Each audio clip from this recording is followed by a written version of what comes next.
Hello students, NCERT physics फंडा channel पे आपका स्वागत है। मेरा नाम है विक्रम और सब्जेक्ट है अपना physics.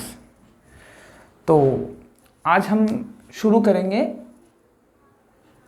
Electric field due to system of charges. Electric field due to system of charges इसको पढ़ेंगे, उसके बाद में कुछ न्यूमेरिकल्स देखेंगे। ठीक है, इलेक्ट्रिक फील्ड और इलेक्ट्रिक फील्ड इंटेंसिटी के ऊपर।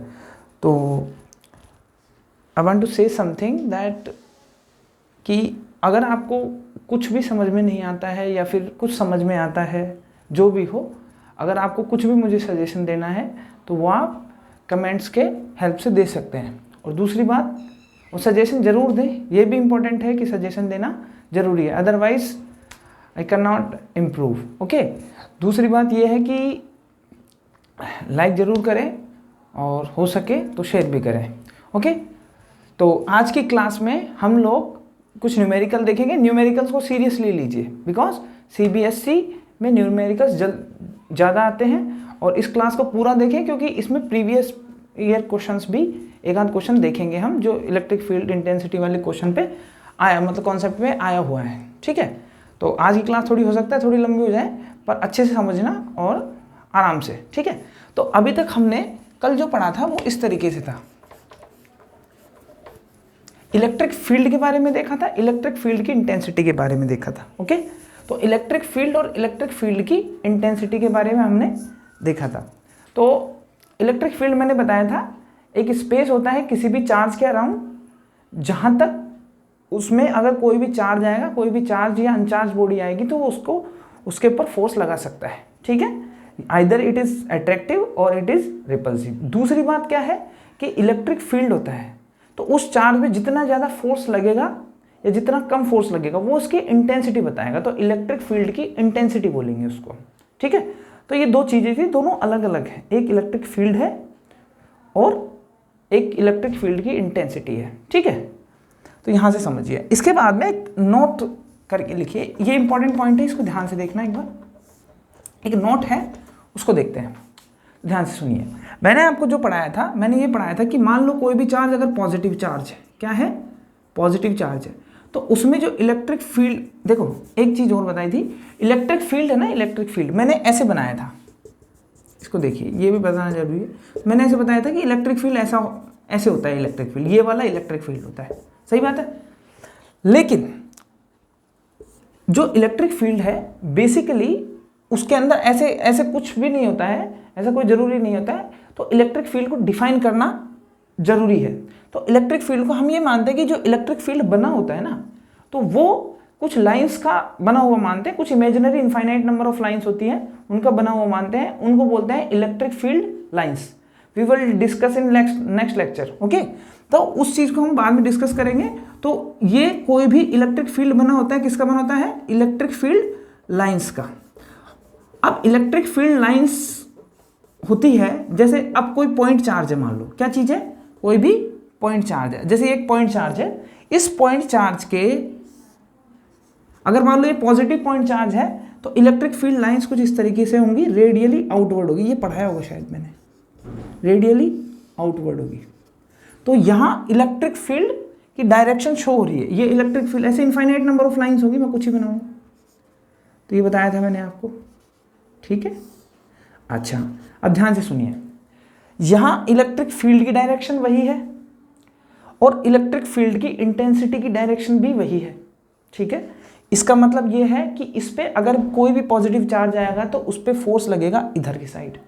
ठीक है, यहाँ तक समझ में आता है। अब ध्यान से सुनिए, मान लो ये चार्ज एक पॉइंट चार्ज Q है, तो इसको बोलेंगे, जिसमें से इलेक्ट्रिक फील्ड लाइंस यहाँ से निकल रही हैं, जो प्रोड्यूस कर रहा है उसको बोलते हैं सोर्स चार्ज, ये मालूम है।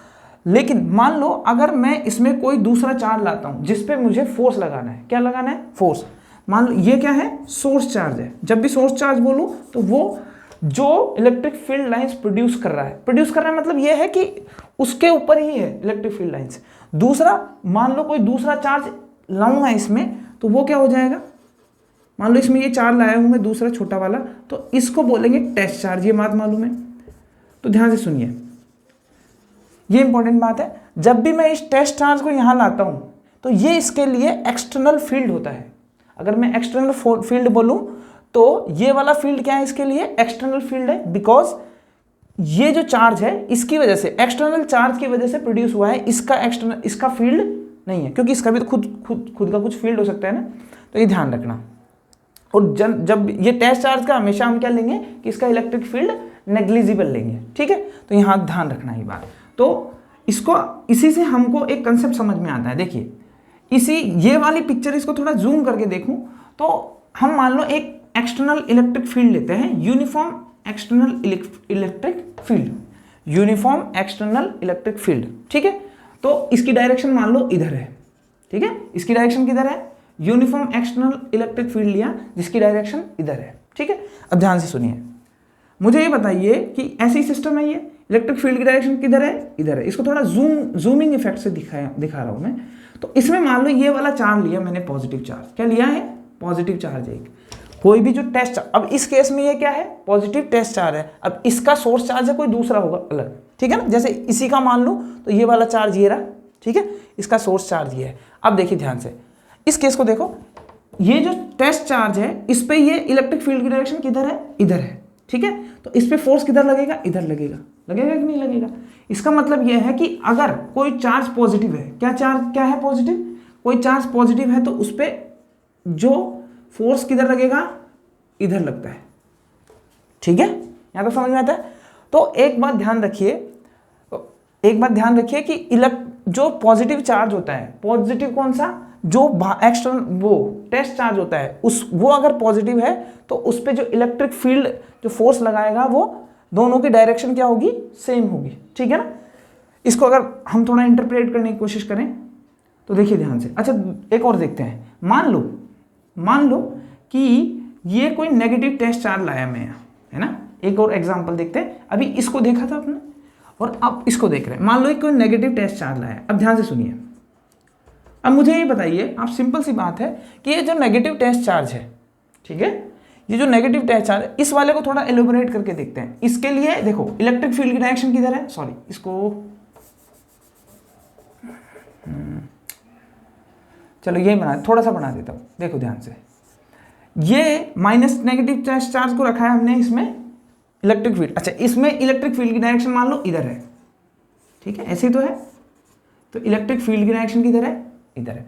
अब इलेक्ट्रिक फील्ड में ये टेस्ट चार्ज रखा है नेगेटिव, तो ध्यान से सुनिए। अब मुझे इसको देख के बताइए, ये पॉजिटिव है ये नेगेटिव है, इसको खींचेगा कि नहीं खींचेगा। तो इस पे फोर्स किधर लगेगा, इधर, और इलेक्ट्रिक फील्ड की डायरेक्शन किधर है, इधर।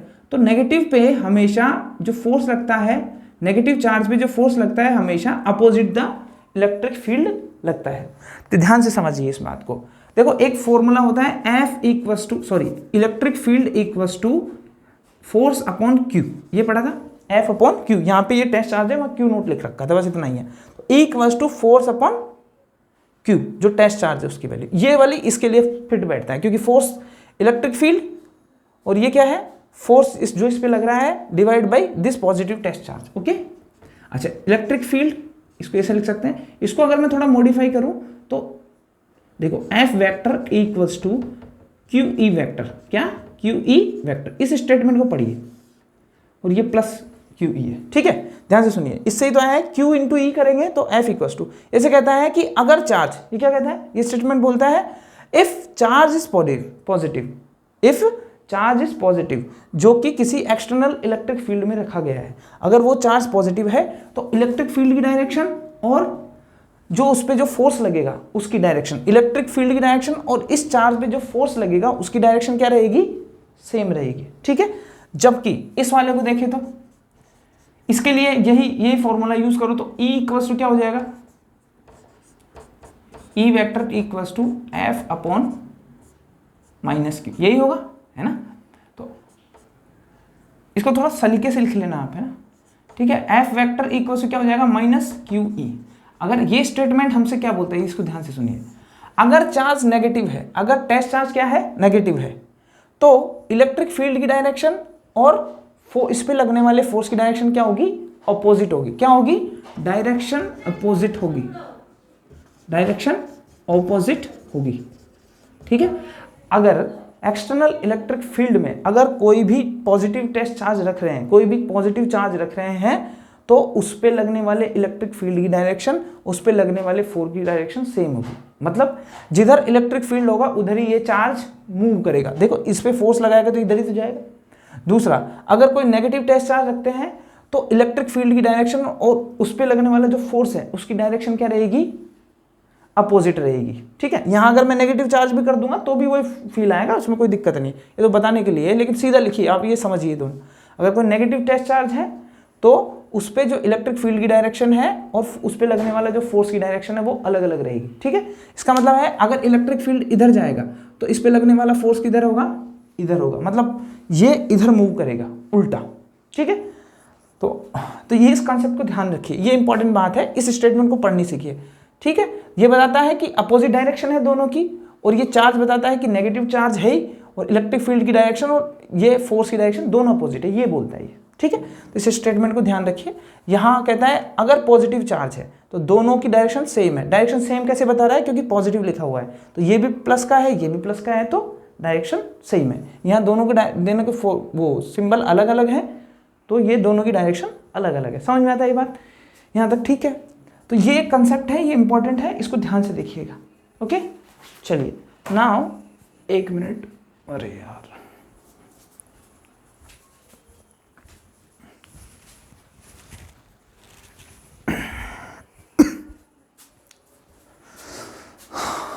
ओके चलिए,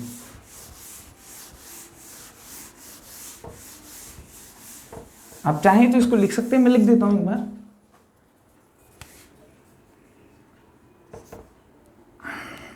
F vector equals two plus Q E vector. ठीक है, F टेस्ट चार्ज, F ऐसे लिखो, F A positive charge, positive charge, positive charge held in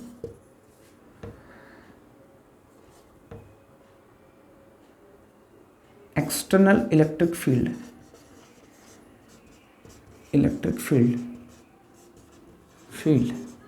then force, then direction of force, direction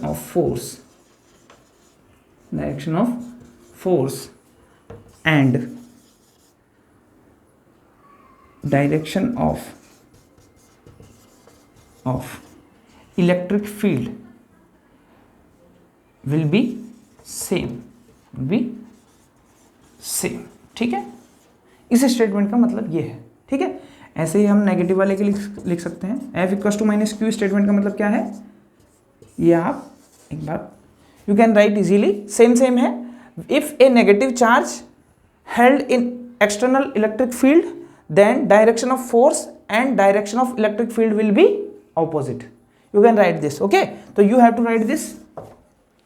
तो यहाँ इसको लिख लीजिएगा आप, वो जो भी बताया उसको भी कर सकते हैं, आपके दिमाग में आ जाएगा वो। यहाँ तक समझ में आता है?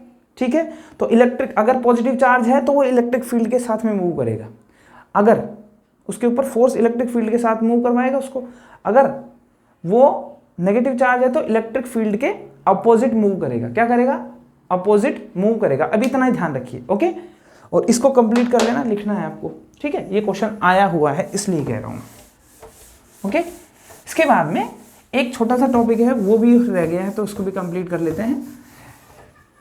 वो है electric field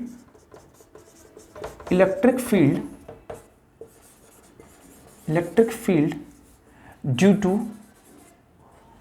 to system of charges.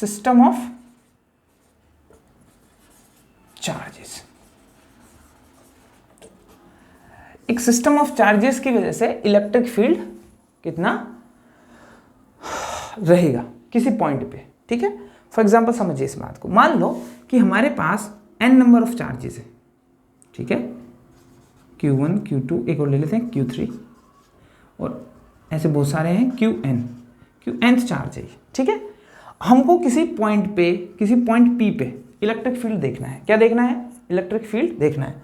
अच्छा, सिस्टम ये सब क्या है? पॉइंट चार्ज है। तो ध्यान से सुनिए, पॉइंट चार्ज कैसा है? पॉजिटिव है। अच्छा, यहां से मैं पोजीशन वेक्टर इस पे डाल रहा हूँ जिसको मैं बोल रहा हूँ R1, ये पोजीशन वेक्टर R2। हम ये कर चुके हैं पहले फोर्स वाले में, इसलिए ज़्यादा एम्फेसाइज नहीं करूँगा मैं। और एक ये QN डाल देते हैं यहाँ से, ठीक है, ये R3 और ये RN, ये सब पोजीशन वेक्टर है, ठीक है। तो Q1 एक पॉइंट चार्ज है, तो इससे जो निकलने वाला इलेक्ट्रिक फील्ड कैसा होगा, रेडियली आउटवर्ड। यहाँ सोर्स चार्ज है ये, तो सोर्स चार्ज से रेडियली आउटवर्ड होता है इलेक्ट्रिक फील्ड, तो इलेक्ट्रिक फील्ड इसके पैरेलल जाना चाहिए, तो इलेक्ट्रिक फील्ड की डायरेक्शन यहाँ क्या हो जाएगी, ये रेडियली आउटवर्ड, ओके। और यहाँ से Q2 के लिए भी रेडियली आउट है, तो इसके अलोंग ऐसे लगेगा लगभग, और इसके अलोंग रेडियली आउटवर्ड E3, ऐसे डैश डैश डैश डैश और रेडियली आउटवर्ड EN, ठीक है। इन सब का जो वेक्टर सम होगा इस पॉइंट P पे, इस पॉइंट P पे क्या हो जाएगा, इन सब का जो वेक्टर सम होगा वो इस नेट इलेक्ट्रिक फील्ड के इक्वल आ जाएगा, कि इस सिस्टम ऑफ चार्जेस के इक्वल इलेक्ट्रिक फील्ड के इक्वल आएगा, मतलब, ठीक है ना। तो इस स्टेटमेंट को लिख सकते हैं, क्या लिखेंगे, the net electric field at a point the net electric field at a point due to system of charges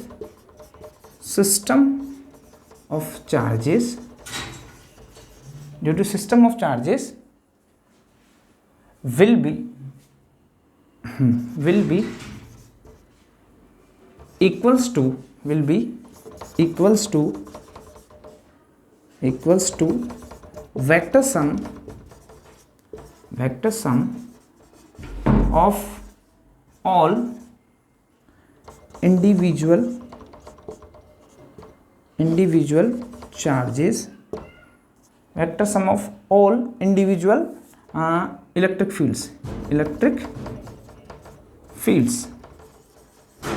due to individual charges, okay.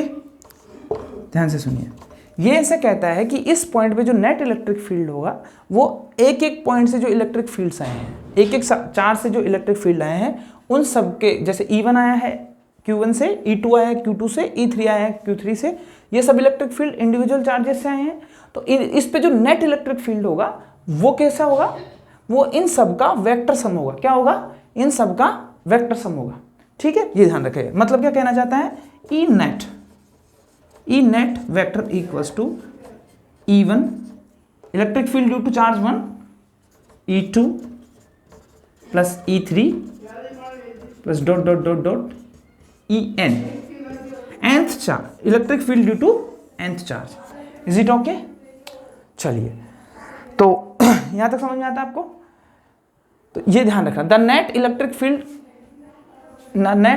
Field on a point due to system of charges, इस system of charges की वजह से will be equals to vector sum of all individual electric fields, इन सब का individual electric fields due to individual charges, अलग अलग individual charges की वजह से जो इलेक्ट्रिक फील्ड है उन सब का इलेक्ट्रिक फील्ड रहेगा, उसके वेक्टर सम के इक्वल रहेगा। ठीक है, यहां तक। इसको थोड़ा हम लोग और देखेंगे, ठीक है। चलिए नाउ अब इसको हम थोड़ा ओपन करते हैं। ये सब खत्म हो गया, रहने देना। अच्छा, हमारे पास एक बेसिक फॉर्मूला है ई का KQ/R²। ओके, तो देखिए E इक्वल्स टू, इसके आगे से कॉपी करना है यहाँ से, E नेट इक्वल्स टू, देखिए E का फॉर्मूला यहाँ लिख देता हूँ। E का फॉर्मूला था KQ/R², ये तो पढ़ा हमने, ठीक है। E का फॉर्मूला, यहाँ पे सोर्स चार्ज कैपिटल Q नहीं हो के स्मॉल q है, इस वजह से। तो देखिए E1 लिखेंगे, है ना। E1 के लिए K सोर्स चार्ज है Q1/R1², सही है।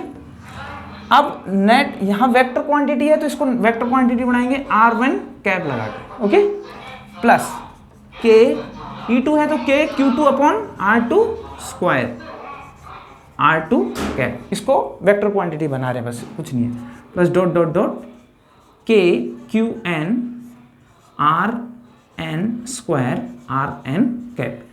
तो इसको इस तरीके से लिख सकते हैं, we can write this. Okay, तो यहाँ से ध्यान से देखिए, के तो कॉमन है सब में, के कॉमन है। इसके बाद देखिए, Q1 Q में वेरिएशन है, Q1 Q2 Q3 Qn, ठीक है।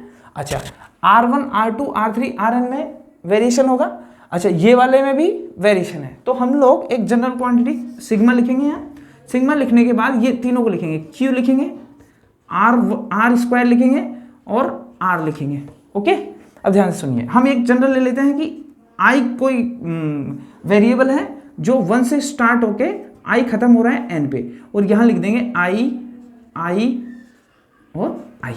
तो इसको इस तरीके से लिख सकते हैं। अगर किसी को नहीं भी समझ में आता है तो इतना भी ठीक है जो ऊपर लिखा है, it is also right, no problem, you can write this. Okay, अगर किसी को समझ में नहीं आता कोई ज़रूरी नहीं है, ठीक है। चलिए, तो यहाँ तक मेरे ख्याल से क्लियर होना चाहिए। ई का फॉर्मूला है ये, है ना, ठीक है। चलिए, इसके बाद में we have to move on some questions, ठीक है। ये थ्योरी है, इसको देख के कुछ समझ में ज़्यादा आता नहीं है, अब जो आएगा वो अब समझ में आएगा। अभी तक जो पढ़ा है उसको हम लोग यहाँ से देखेंगे। देखिए, तो एक तो एनसीईआरटी का एक क्वेश्चन लेते हैं।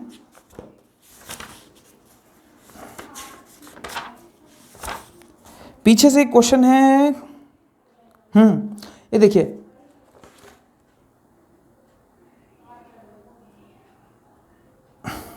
ठीक है। चलिए, तो एनसीईआरटी का एक क्वेश्चन है, एनसीईआरटी का। चलो पहले एक प्रीवियस ईयर क्वेश्चन ले लेते हैं, ये ठीक रहेगा, हो सकता है फिर वो हो नहीं पाएगा। एनसीईआरटी वाला क्वेश्चन बाद में देख लेंगे, अगर मान लो नहीं बन पाए तो, ठीक है। ये क्वेश्चन मेरे को राइट करना पड़ेगा, आप देख सकते हैं एक बार। देखिए, बिल्कुल सेम वैसा ही क्वेश्चन है, थोड़ा बहुत अलग है।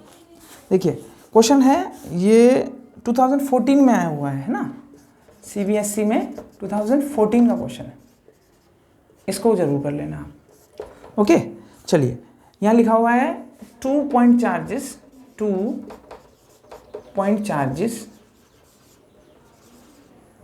charges plus Q and minus 2Q are placed at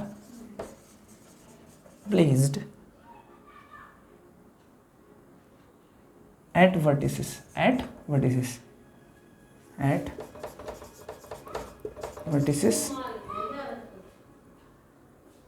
B and C of an equilateral triangle, ठीक है, equilateral triangle,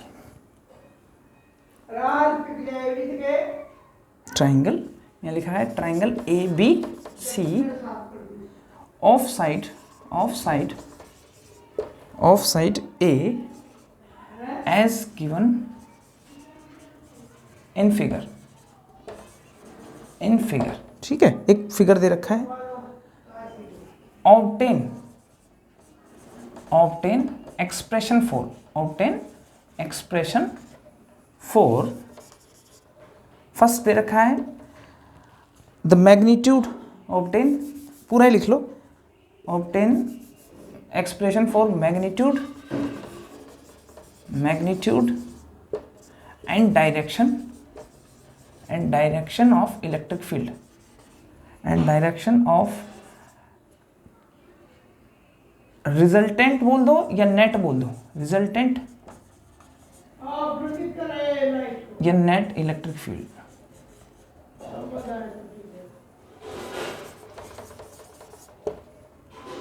field at vertex a पे due to these two charges, ठीक है। एक फिगर बना देता हूँ, फिर समझेंगे हम लोग इसको अच्छे से। इसको थोड़ा साइड में बना लेते हैं, फिर काम आएगा। इतना ही बनाएंगे, ज़्यादा बड़ा नहीं। और अच्छे से,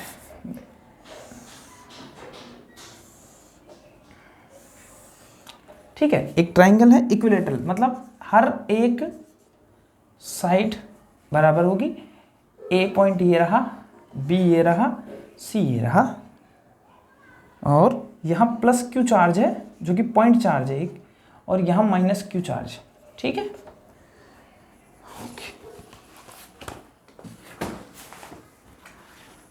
तो देखिए there are 2 point charges plus q and minus 2q are placed at vertices B and C, B and C के वर्टिसेस पे रखे गए हैं, ठीक है, ऑफ एन इक्विलेटरल ट्राइंगल। ये इंपॉर्टेंट बात है, इक्विलेटरल ट्राइंगल है। कौन सा ट्राइंगल है? इक्विलेटरल ट्राइंगल है ऑफ साइड ए, जिसकी साइड क्या है? ए, मतलब हर साइड क्या है? ए, तीनों ए है, ठीक है।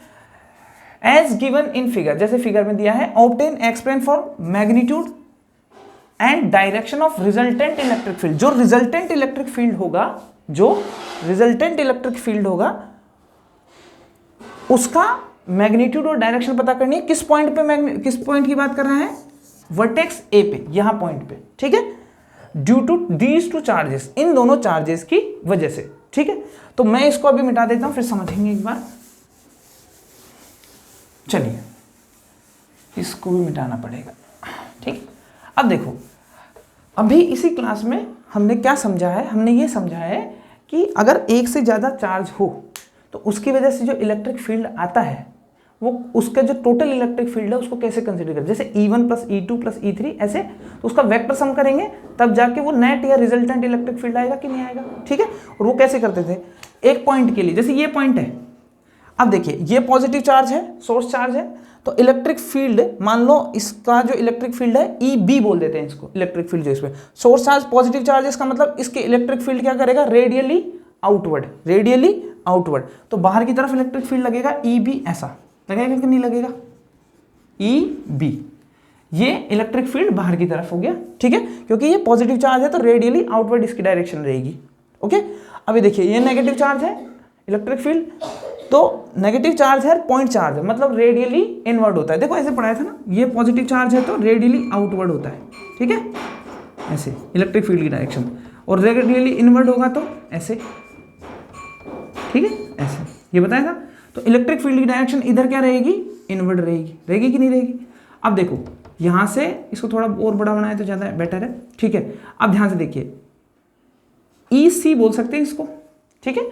ये लास्ट अभी जो पढ़ाया है उसी से करवाया है अपन। वो ऐसे था ना कि इस पॉइंट से ऐसे Q1 Q2 Q3, यहाँ 2 ही चार्ज है हमारे पास, वहाँ N चार्ज थे, ठीक है, यहाँ तक समझ में आता है। अब क्या बोलता है वो थ्योरम, क्या बोलती है कि अगर सिस्टम ऑफ चार्जेस है, सिस्टम तो है ही, तो 2 चार्ज, एक से ज़्यादा चार्ज है तो सिस्टम ऑफ चार्जेस ही है, तो जो चार्जों की वजह से जो इलेक्ट्रिक फील्ड इंडिविजुअली आएगा, इन दोनों का कोई वेक्टर सम होगा ना, वो उसके रिजल्टेंट इलेक्ट्रिक फील्ड के इक्वल आना चाहिए, ठीक है। यहाँ समझ में आता है।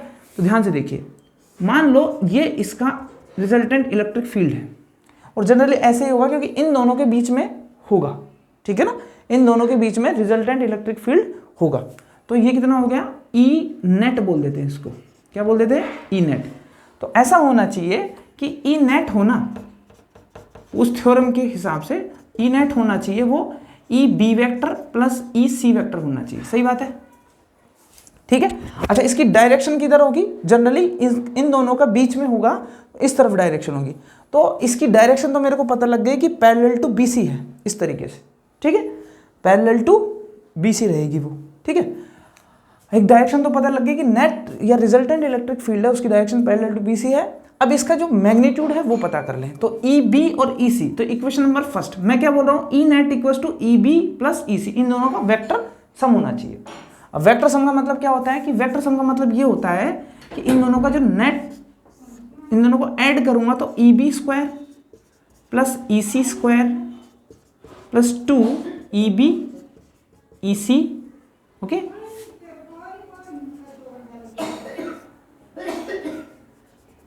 इस तरीके से cos थीटा, ये थीटा कौन है? जो ये दोनों है EB और EC, इन दोनों के बीच में जो एंगल होगा वो, ठीक है। ध्यान से देखिए इसको, इन दोनों का वेक्टर सम।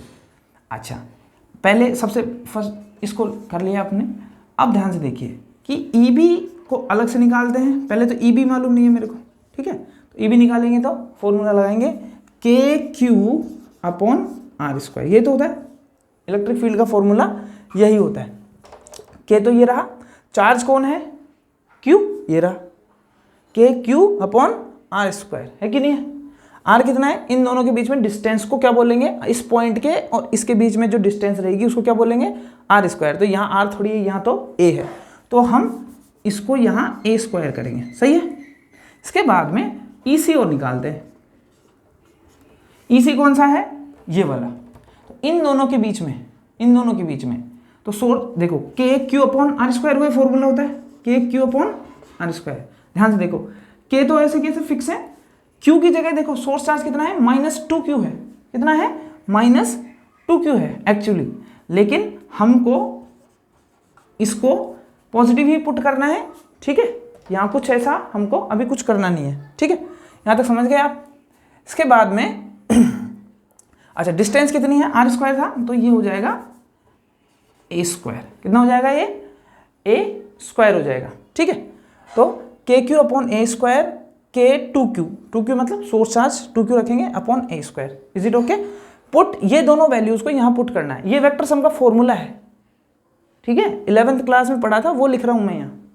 नहीं समझ में आता देख लेना, इधर देख लो, लिख देता हूँ। ए वेक्टर प्लस बी वेक्टर का जो ओरिजिनली फॉर्मूला होता है वो ऐसे होता है, a square plus b square plus 2ab cos theta. ये ध्यान रखना, मैंने 11th क्लास के हिसाब से इसको लिखवा दिया, ठीक है। यहाँ लिखेंगे पुट इन 1। इसको करेंगे तो देखो, इसको सॉल्व करो।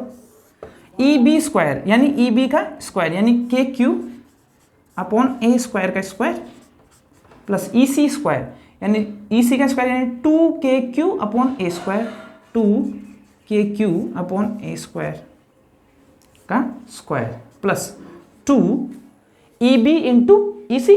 तो ई बी कितना है, ई बी ये रहा 2kq अपॉन ए स्क्वायर। ई सी कितना है, 2kq अपॉन ए स्क्वायर, ठीक है। चलिए इसको इरेज कर देता हूँ थोड़ा सा, है ना, अभी कोई ज़रूरत नहीं है इसकी। अब ध्यान से देखिए, फिर आता है कोस थीटा।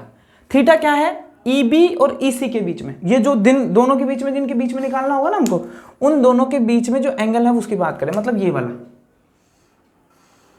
ये वाले की बात कर रहा हूँ, ठीक है। ये वाला फॉर्मूला है, समझ आता है ये बात। तो ये वाला एंगल है, ओके। तो ये वाला एंगल है, बताइए ये एंगल निकालना है हमको, क्या करना है, ये वाला एंगल निकालना है। कितना होगा, देखो इक्विलैटरल ट्रायंगल है, इक्विलैटरल ट्रायंगल है तो हर इक्विलैटरल ट्रायंगल के फॉर्मूला मतलब जो भी है प्रॉपर्टी क्या है कि तीनों सेम होंगी साइड्स, और उसके बाद में जो एंगल होंगे वो सब के सेम होंगे, 60 60 60, तो 180 हो जाएगा ना। ये समझ में आती है ये बात। अच्छा अब ध्यान से देखिए, ये पैरेलल साइड है और ये ऐसे है, ठीक है, ये पैरेलल है, ये पैरेलल है और ये ऐसे। ये वाली कितनी होनी चाहिए, देखो पैरेलल के साथ ये वाली कितना बना रही है, 60, ठीक है। तो पैरेलल ही ये है, इसके साथ ये कितना बनाएगी, 60 बनाएगी, तो ये 60 हो जाएगा और फिर पूरा हो जाएगा, ये 60 हो जाएगा, दोनों 60 60 हो जाएंगे, ठीक है। तो क्योंकि ये और होना भी ऐसा ही चाहिए कि टोटल ये लाइन जा रही है तो 180 की है, तो 180 में से 60 माइनस करेंगे तो 120 आएगा, ठीक है। नहीं समझ में आता है फिर देखा, चलो छोड़ रहने दो। देखो ये पूरी लाइन है, इसमें से एक ऐसे जा रहा है, तो ये 60 है अगर, तो ये 180 में से, टोटल 180 में से 60 गया है तो 120 तो बचेगा ना, तो ये 120 बन जाएगा, तो 60 60 120 हो गया। तो थीटा की वैल्यू 120 एक्चुअली कितनी है, 120 है, ठीक है। तो यहाँ से लिखेंगे cos 120, थीटा की जगह कितना, 120, ठीक है। I hope you are getting my point, okay. Now इसको हम थोड़ा आगे बढ़ाते हैं, तो ध्यान से देखें, अगर अपन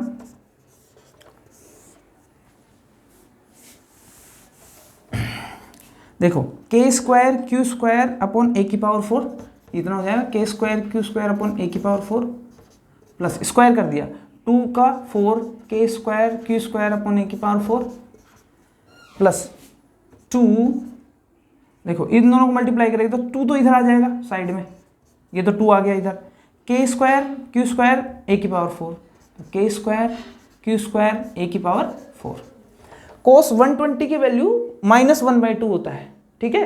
कोस 90 + 30 तो -sin30 हो जाएगा वो, और -sin30 की वैल्यू -1/2 ही होगा, ठीक है। तो इसको थोड़ा लिख देता हूँ मैं। कोस 120 की वैल्यू कितना है, -1/2। तो हम लोग यहाँ पे सीधा पुट करेंगे -1/2, ठीक है। यहाँ तक समझ में आता है। अच्छा, ये भी मल्टीप्लाई, ये भी मल्टीप्लाई, ये भी मल्टीप्लाई, 2 से 1 कट जाएगा, ठीक है। अब ध्यान से देखिए, ये और ये एंटिटी सेम ही है, बस यहाँ 1 है और यहाँ 4 है, तो टोटल हो जाएगा 5 k square q square upon a की पावर 4, सही है। क्योंकि ये वाली और ये वाली दोनों सेम ही तो है। देखो k square q square upon a की power 4, k square q square upon a की पावर 4, ये 4 है, 4k q square q square upon a की पावर 4, इसमें 1 जोड़ेंगे तो 5k square q square upon a की पावर 4। अब ध्यान से देखिए, ये प्लस है, ये माइनस है, प्लस माइनस माइनस, ये 2k square q square upon a की पावर 4, ठीक है। अब ये वाली क्वांटिटी सेम है, इसका मतलब ये 5 है और ये 2 है, तो ये कितना हो जाएगा 3k square q square upon a की पावर 4, ठीक है। तो इसको यहाँ से इरेज कर देते हैं। तो ध्यान से सुनिए, देखो ये k स्क्वायर बाहर आ सकता है, सही है। इसके बाद में q बाहर आ सकता है, k स्क्वायर बाहर आएगा तो q हो जाएगा, q स्क्वायर बाहर आएगा तो q हो जाएगा, a की पावर 4 बाहर आएगा तो एक a स्क्वायर आएगा, और √3 रहेगा ये। तो यहाँ पे जो नेट या फिर रिजल्टेंट जो भी बोलो आप, उसका जो मैग्नीट्यूड है वो ही आएगा, k q upon a square √3, okay. यहाँ तक समझ में आता है। और इसकी डायरेक्शन क्या होगी, पैरेलल टू BC, ठीक है। डायरेक्शन रहेगी पैरेलल टू